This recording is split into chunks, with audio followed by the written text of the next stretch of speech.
Pretīm aiz dzirnavām redzams Zilūžu krasts, atkal tas ir jūlijas. Pirms tā amata, tālāk Rāmuļu meži, aiz dzirnavām amata, asi pacērtas pretī lecošai saulei, bet drīz to apvalda augstais Zilūžu krasts.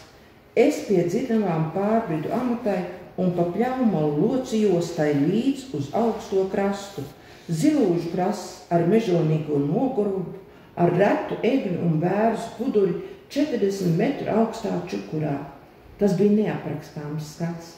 Pār ēnaino krastu kāpjošais rīts, ar skaidru koku zīmējumu debesīs.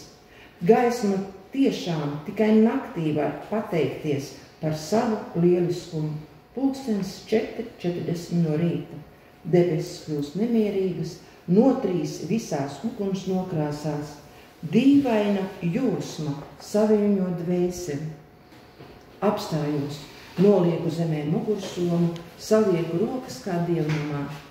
Aiz Rāmuļu mežiem parādās saules mala, es to neredzu, to man aizsedz krasts, bet to ziņo putni ar jau saskaņoto gaviļu dziesmu. Esi sveicināta saule.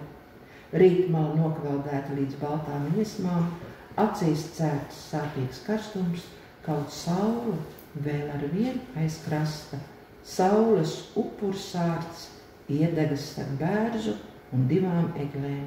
Nekādu citu brīnumu uz zemes nevar salīdzināt ar saules vērtu. Ja, un